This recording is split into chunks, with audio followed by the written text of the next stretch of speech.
Vamos abrir a palavra de Deus, irmãos, nessa noite. Abra aí comigo no Evangelho de Jesus, conforme Mateus, capítulo 5, por favor. Evangelho de Jesus Cristo, conforme o relato de Mateus, capítulo 5. Eu quero falar sobre um texto muito interessante essa noite. Quero ver com vocês a igreja como sal e também como luz. Mateus 5, versículos 13 até o 16, nós vamos ler. Você que está em casa, Evangelho de Jesus conforme Mateus, capítulo 5, versículos 13 ao 16. Eu ia ministrar nessa noite sobre um outro texto, mas é esse. Diz assim: Vós sois o sal da terra. Ora, se o sal vier a ser insípido, como lhe restaurar o sabor? Para nada mais presta, senão para ser lançado fora e ser pisado pelos homens. Vós sois a luz do mundo. Não se pode esconder a cidade edificada sobre um monte, nem se acende uma candeia para colocá-la debaixo do alqueire, mas no velador, e alumia a todos os que se encontram na casa. Assim também brilhe a vossa luz diante dos homens, para que vejam as vossas boas obras e glorifiquem ao vosso Pai que está nos céus. Senhor, nós estamos aqui nessa noite e é pelo Senhor que nós estamos. Que o Senhor me ajude na ministração desse texto. Foi uma semana muito desafiadora para mim e eu pedi ao Senhor neste domingo que o Senhor me ajudasse para que a sua palavra seja exposta e para cada um que está aqui ouça e entenda a tua palavra. Abençoe-nos como igreja, que o teu Espírito Santo mais uma vez possa falar e que ouçamos a tua voz. Eu te peço e eu te rendo graças em nome de Jesus. Amém, amém, amém. Irmãos, no texto em tela, Jesus vai fazer uma transição daquilo que somos para aquilo que fazemos. Mateus capítulo 5, dos versículos 1 ao 12, Jesus vai falar quem somos. Agora, ele passa a falar daquilo que precisamos fazer. A igreja e o mundo, eles são essencialmente diferentes. A igreja é chamada do mundo, ela está no mundo, mas não é do mundo. Ela é enviada de volta ao mundo para testemunhar para o mundo. A igreja, ela só é relevante quando ela é totalmente diferente do mundo. Eu fico muito preocupado porque as pessoas, elas querem tornar-se igual ao mundo para atrair o mundo. A Bíblia diz exatamente o contrário sobre isso. Nós vamos ver isso essa noite. Tiago 4,4 diz assim: infiéis, não compreendeis ainda que a amizade do mundo é inimiga de Deus? Aquele, pois, que quiser ser amigo do mundo, constitui-se inimigo de Deus. Quando a igreja quer imitar o mundo para atraí-lo, ela perde a sua capacidade transformadora. Perdemos. Se eu quiser fazer aquilo que o mundo faz para atrair o mundo, não há vantagem nisso. Jesus usa duas metáforas eloquentes para descrever a influência da igreja no mundo. A primeira delas é o sal, que trata de sua influência interna. A segunda é a luz, que descreve a sua influência externa. O sal influencia sem ser visto. A luz influencia sem deixar de ser vista. O sal influencia ao infiltrar-se. A luz influencia ao irradiar-se. O sal, embora não possa ser visto, é sentido. A luz, embora não possa deixar de ser vista, é reveladora. Nós vamos ver nesta noite a igreja como sal, a igreja como luz. E se eu sou sal e eu sou luz, nós vamos ver que nós praticamos boas obras em terceiro lugar. Vamos ver a primeira com a Bíblia aberta no texto. Vamos ver a igreja como o sal da terra. A mais evidente característica geral do sal é que ele é essencialmente diferente do meio em que é posto. Diferente. O seu poder está precisamente nessa diferença. Ele é diferente. Aí Deus me deu uma frase lá atrás. Se eu não faço diferença, que diferença faz? Se eu não faço diferença, não tem diferença. Então não faz diferença. Como o sal da terra, a igreja possui 4 características importantíssimas, se não vejamos. A primeira delas é que o sal é antisséptico e inibe a decomposição.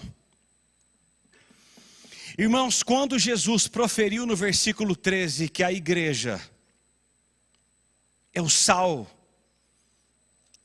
não havia refrigeração na época. A única maneira de preservar os alimentos da decomposição era o uso do sal. O sal impede a putrefação dos alimentos, preservando-os da corrupção. Da mesma forma, a igreja ou a presença da igreja neste mundo refreia o mal. Sabe por que o mal não é instalado de uma vez por todas? É a igreja aqui. A igreja aqui.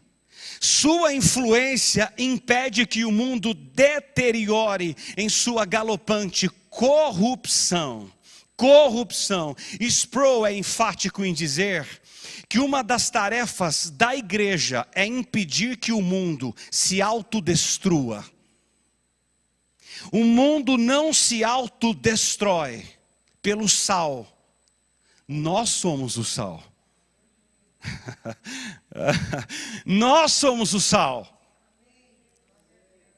Agora, Mateus 5,13 diz que nós não somos chamados a ser o mel do mundo, mas o sal da terra.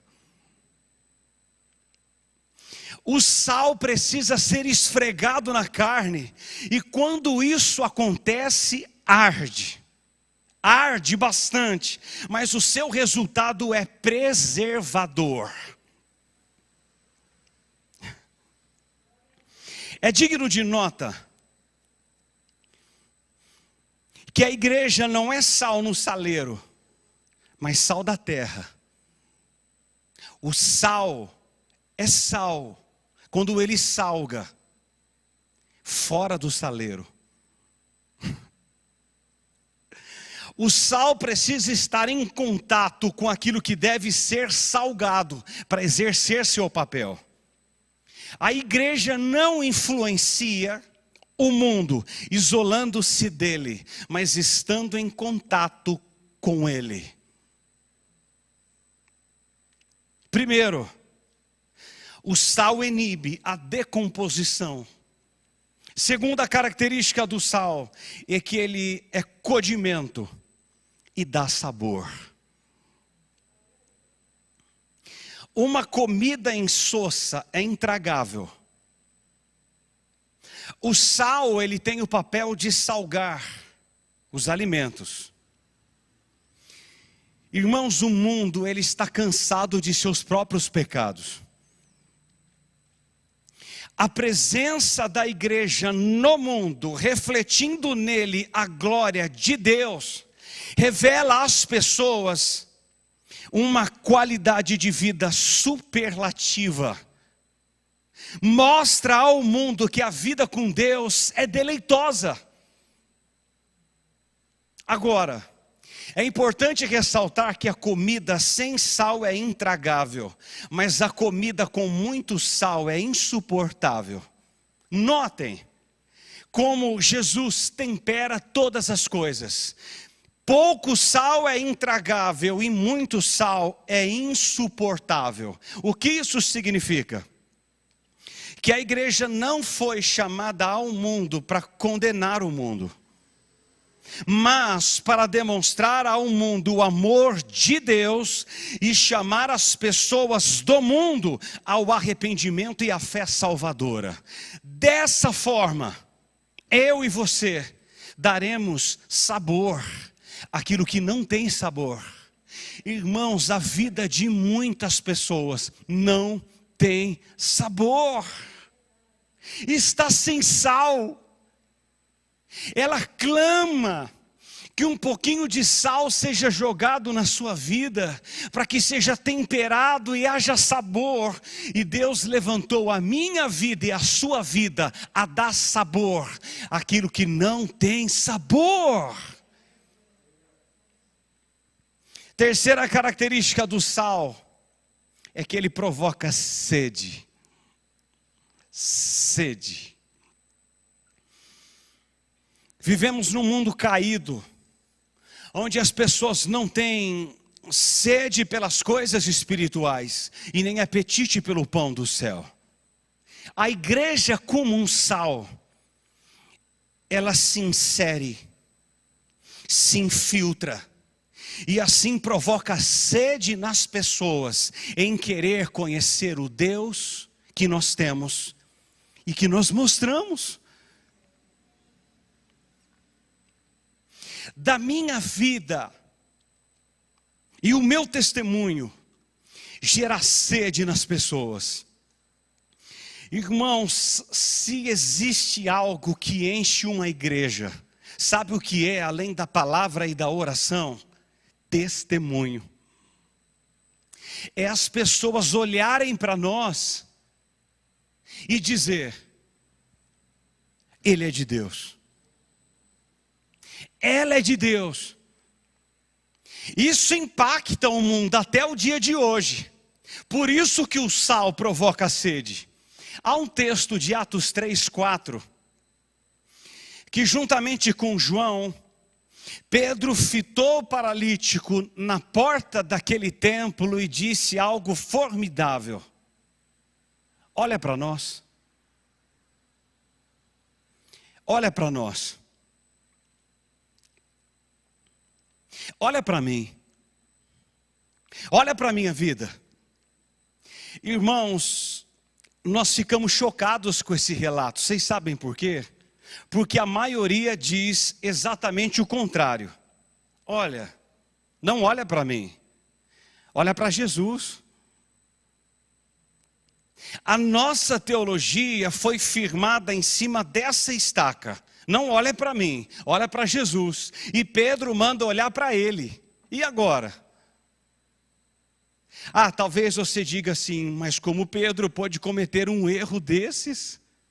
Talvez alguns digam assim, olha, eu sei qual é a resposta, pastor. É que Pedro não teve os nossos professores do nosso seminário.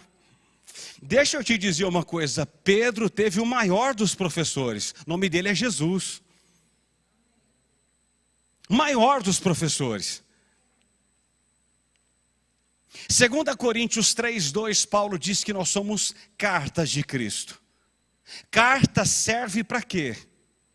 Para ser lida. Eu e você somos uma carta aberta diante dos holofotes do mundo.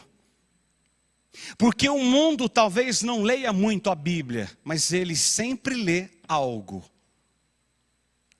Juan Carlos Ortiz diz que eu e você somos o 5º evangelho lido pelo mundo. O 5º. Mateus, Marcos, Lucas, João, nós somos o 5º. Porque as pessoas nos leem, as pessoas nos observam. 1 Coríntios 11:1, Paulo diz algo no mínimo chocante. Ele diz assim: sede meus imitadores, como eu sou de Cristo. Me imitem, eu imito ao Criador. A palavra imitadores aqui é mimetai, de onde vem mimetismo, de mímica. Ou seja, você ensina o seu filho não por apenas aquilo que você diz, mas sobretudo por aquilo que você faz. É mimetai. O filho imita o pai. O filho imita as obras do pai. Se o pai fala uma coisa e vive outra, o filho vai imitar aquilo que o pai fala. Vai imitar aquilo que o pai faz, não aquilo que o pai fala.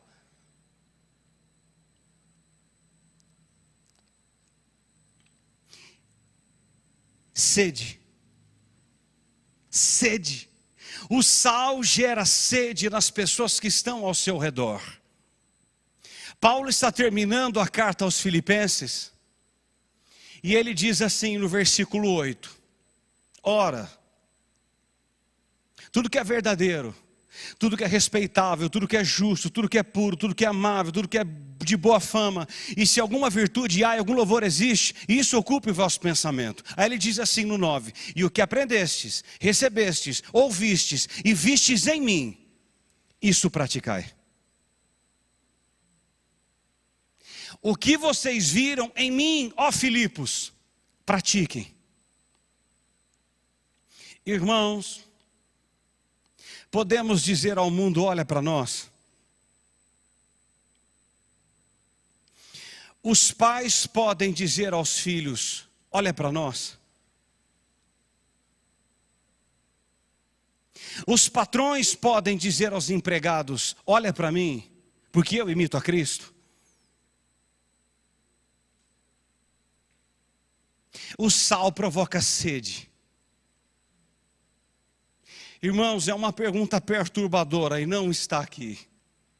As pessoas querem estar mais com você ou mais distantes de você? Tempo. Deixa eu tomar uma água. Pensa aí, tempo.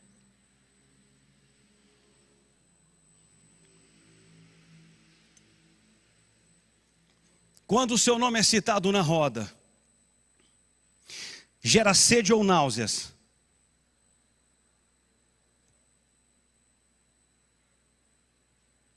As pessoas amam estar com você, ou as pessoas amam estar longe de você? Pergunta ao Senhor.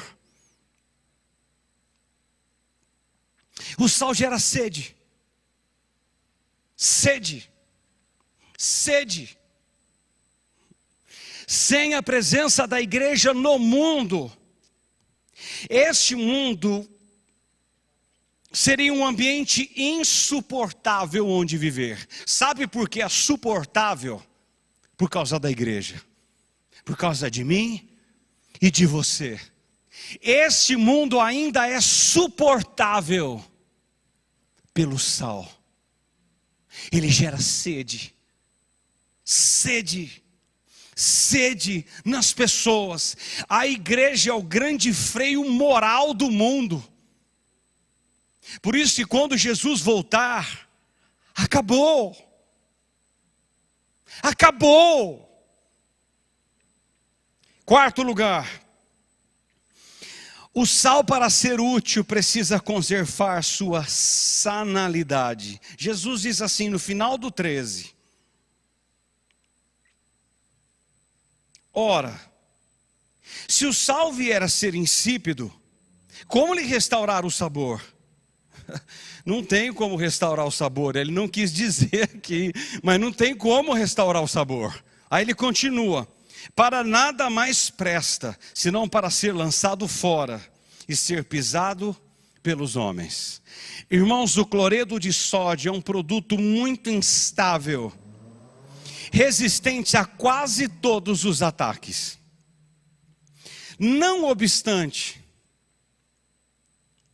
ele pode ser contaminado pelas impurezas e pode tornar-se tão inútil e até mesmo perigoso. O mesmo sal que salgava pode matar.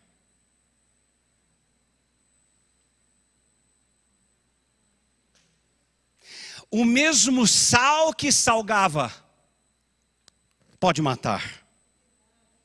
Pode matar. O que perdeu a sua propriedade de salgar não serve nem mesmo para adubo, diz Jesus. Martin Lloyd Jones diz que a glória do evangelho é que, quando a igreja é absolutamente diferente do mundo, ela invariavelmente o atrai. Agora, a antítese é verdadeira, infelizmente. Quando eu não atraio, eu mando embora.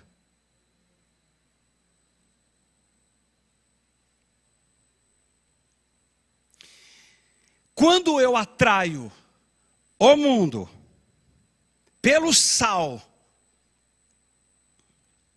o mundo se sente inclinado a ouvir a mensagem do evangelho.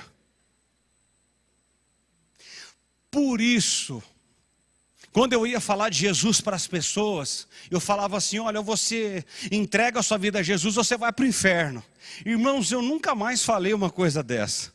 Nunca mais. Eu nunca mais falo isso. Sabe por quê? Porque se o Espírito Santo não convencer, quem dera eu.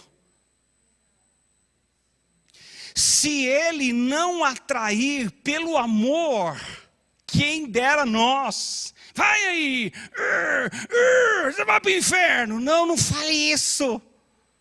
Não. Quantas vezes eu estava nas reuniões de final de ano com os tios da Luciana em São Paulo. Pensa num povo depravado. Pensa. Mas blasfemava de Jesus a rodo. E o meu sogro e sogra que me conhece olhava para mim e falava: você não vai falar nada? Eu disse: não. Não há necessidade. Existe o tempo certo para salgar. Existe o tempo certo para falar. Certo, certo, certo. Falando sobre o perfume, Paulo diz em 2 Coríntios 2,15: nós somos para com Deus o bom perfume de Cristo, tanto nos que são salvos, como nos que se perdem. Irmãos, o bom perfume tem pelo menos 4 características. Primeiro, ele é precioso.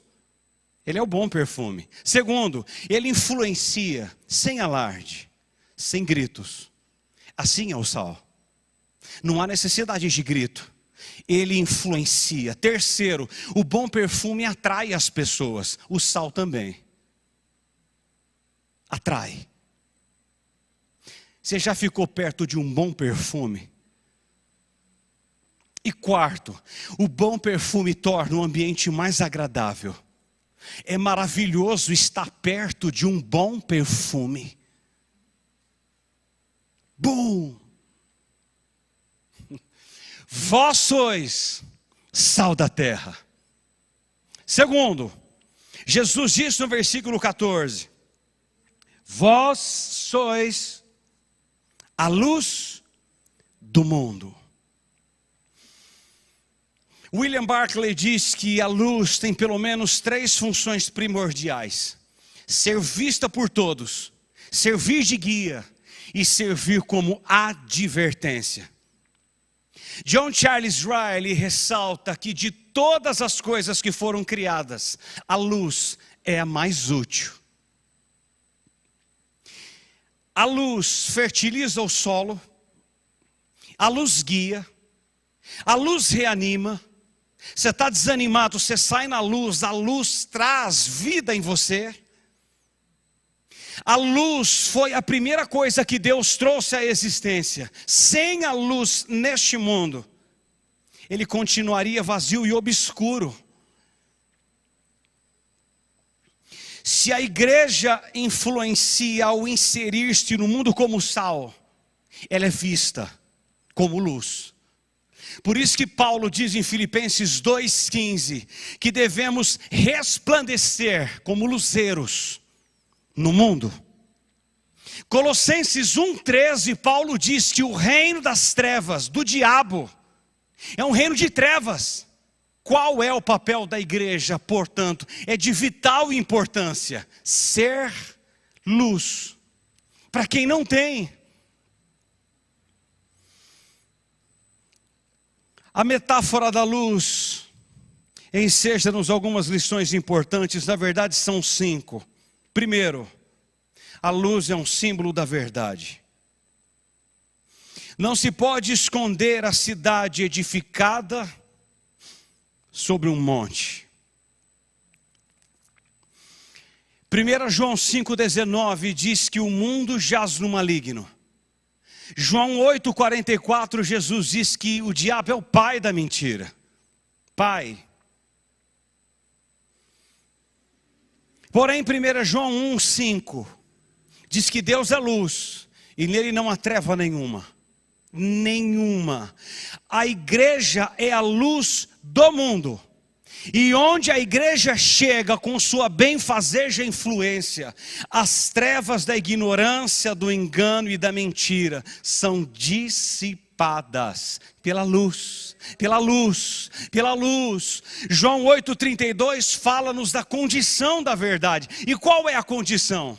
Conhecereis. Conhecereis. O conhecimento da verdade gera plena liberdade. E o mundo só conhecerá a verdade pela luz. Pela luz. Eu e você somos luz a levar onde não existe luz. Qual é o propósito da verdade? É que ela seja vista. Luz. Luz. Segundo, a luz é um símbolo também de pureza. Nem se acende uma candeia para colocá-la debaixo do alqueire, mas no velador. As trevas escondem a sujeira do pecado, mas onde a luz chega, ela vence as trevas, revela tudo o que está escondido e traz purificação, clareza e pureza. Sproul diz que a escuridão não é páreo para a luz.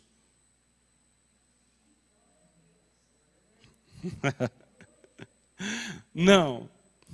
A luz ilumina, aquece, purifica e alastra. A presença da igreja no mundo é saneadora, limpa. Ela é luz. Ela é luz. A luz da igreja traz pureza ao mundo sujo. Terceiro, a luz é também um símbolo de vida.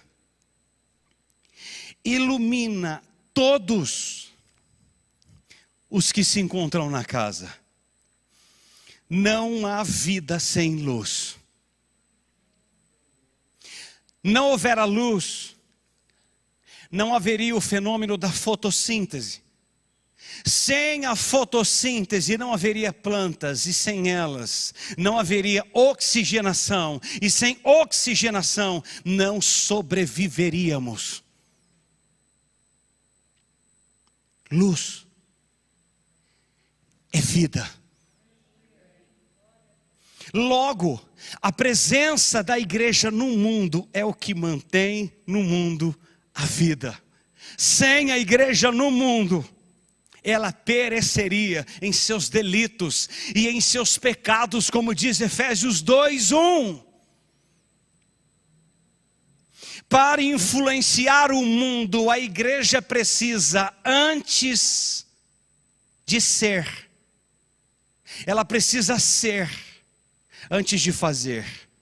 Eu vou repetir isso, me escutem. Antes de nós influenciarmos pessoas ao nosso derredor que não conhecem a Cristo, nós precisamos ser antes de fazer. Precisamos pregar aos olhos antes de pregar aos ouvidos. Ter vida certa e não apenas doutrina certa. Quarto, a luz é também um símbolo de direção. Nos aeroportos do mundo inteiro, as pistas são iluminadas e circunscritas pela luz, a fim de que o piloto possa pousar com segurança em meio à luz. Luz aqui, e ele pousa. A luz aponta a direção certa a seguir. E quem mostra a direção certa a seguir? A igreja. Ela é luz. Ela é luz. Quem anda na luz sabe para onde vai. Sabe. Quem anda na luz não tropeça. Ele não vive tropeçando. Ele anda. Ele anda no caminho reto, no caminho certo, ele não tropeça. Por que ele não tropeça? Porque a luz aqui, a luz aqui, a luz aqui, a luz aqui. Ele caminha pelo meio da luz, e ele não tropeça, ele não cai. A luz é guia. É guia. João 8,12 diz que Jesus é a luz do mundo, pois ele tem luz própria. Alta glória! Ele é a luz porque ele tem luz própria, ele irradia. Apocalipse 22 nos diz que no céu não haverá necessidade de luz, porque a glória do Senhor iluminará a cidade. Malaquias 4,2 diz que ele é o sol da justiça. A igreja, mesmo não tendo luz própria como a lua, reflete no mundo a luz de Cristo, do sol da justiça.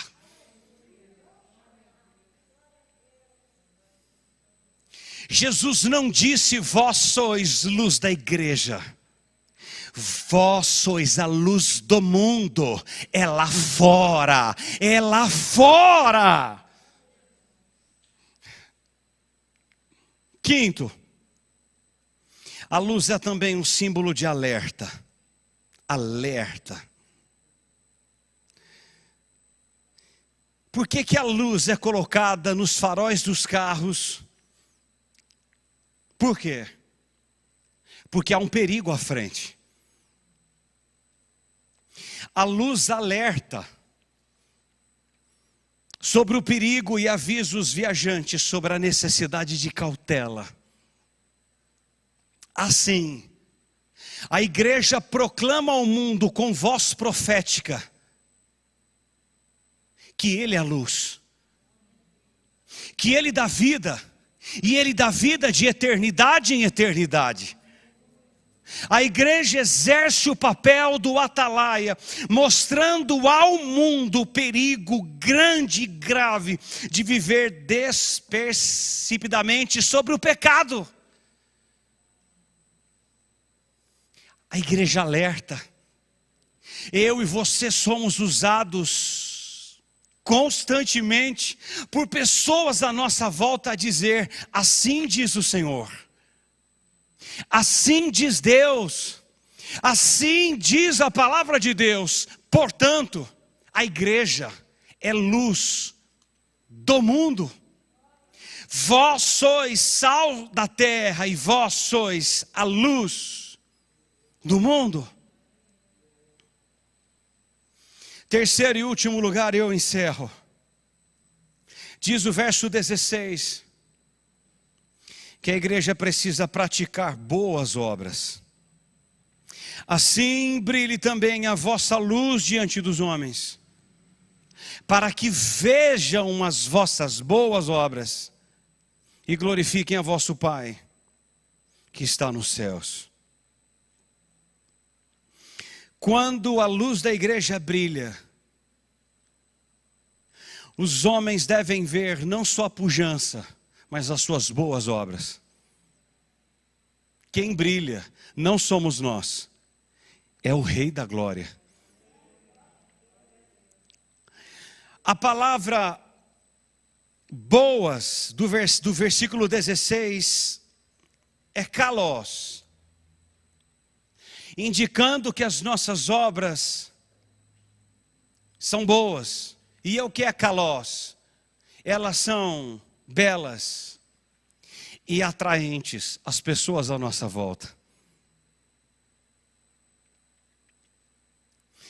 Não fomos salvos pelas boas obras, mas para as boas obras. Não somos salvos pela fé mais obras, mas pela fé que produz obras. Irmãos, quem é salvo tem boas obras. Pastor Eloy ministrou de manhã. Quem é salvo tem boas obras. E quando as suas boas obras, kalos, são vistas, não é para a sua pujança, mas para a glória de Deus. Glória de Deus, glória de Deus. Essas boas obras devem ser vistas em nós, não para nossa autoexaltação, mas para a glória de Deus, para a glória de Deus. Lá em Campinas tinha muito isso, aqui não tem ninguém assim. A pessoa chegava e dizia assim: eu ganhei 40 para Jesus, eu ganhei 60 para Jesus, eu ganhei 270 para Jesus. Uma vez ela chegou perto de mim e eu citei 1 Coríntios 3:5 para ela. Falei assim: eu plantei, Apolo regou, mas o crescimento veio de Deus. Tanto nem o que planta e nem o que rega são nada se Deus não der o crescimento. Ou seja, talvez pessoas tenham semeado e você só colheu.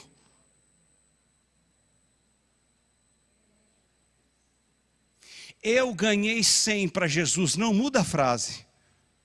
Não.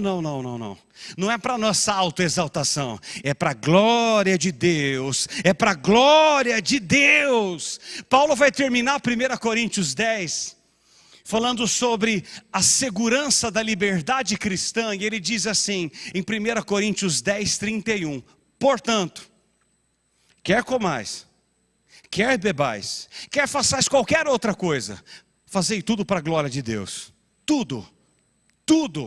Tudo que eu fizer aí, faça tudo para a glória de Deus. Eu preciso parar e pensar diante dessa frase de Paulo. É porque eu gosto que eu faço o que eu faço? É porque me faz bem? É porque me dá prazer? É porque é meu hobby?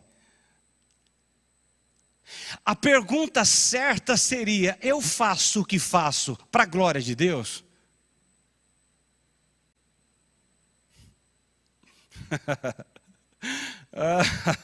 Meu Deus. Irmãos, nós precisamos muito da graça de Deus aqui, muito mesmo. Tem pessoas que só vêm à igreja porque tocam no domingo no louvor. Se não tiver na escala, não vem. Deixa eu te dizer uma coisa, você não faz para a glória de Deus. Não faz. Não faz. Olha, eu só vou porque o pastor Eloy me ligou ontem, o pau quebrou, então eu vou voltar aí na igreja. Não, você não faz para a glória de Deus. É um hobby. É um hobby para você ir à igreja e cantar e fazer vibratos. Talvez seja um hobby. Já pensou nisso? Talvez você vinha aqui é porque você se sente bem. Irmãos, a igreja não é lugar para se sentir bem. Aqui não é lugar para você se sentir bem. Você se sente bem no Play Center, dando uma volta no Beto Carreiro World. Mas aqui não. Talvez você não se sinta bem de acordo com o que você vai ouvir. O que você faz aqui? Ouvir a palavra, ser mudado por ela e viver para a glória de Deus.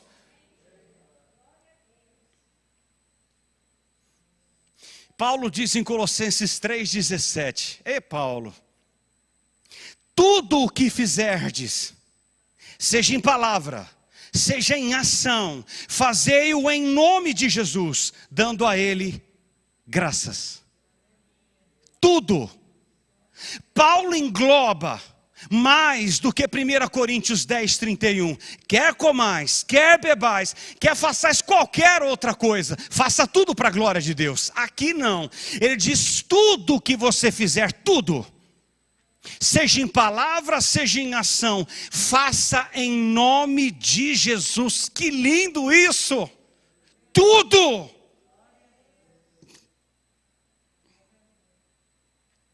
Vai trabalhar da glória a Deus. Vai fazer o que você faz em nome de Jesus. Tudo o que fazemos e dizemos, por mais insignificante que seja, o mundo deve ver que somos o povo de Deus. Irmãos, coisas pequenas, escute em nome de Jesus, coisas pequenas, às vezes como catar uma fruta que caiu, você pega a fruta e põe. Sabe o que aconteceu no Viscard essa semana? Deus testificou essa palavra, porque eu não ia pregar essa palavra, eu não ia.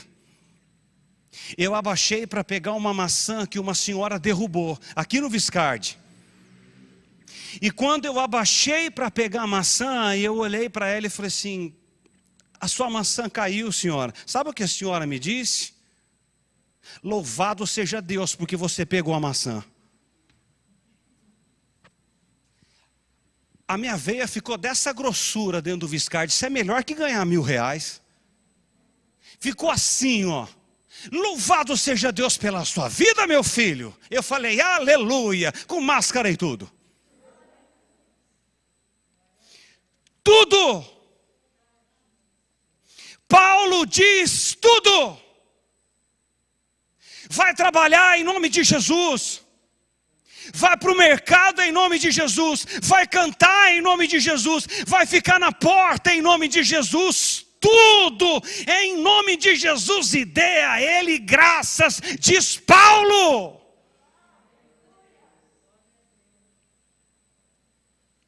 A igreja é sal. Sal. A igreja é luz.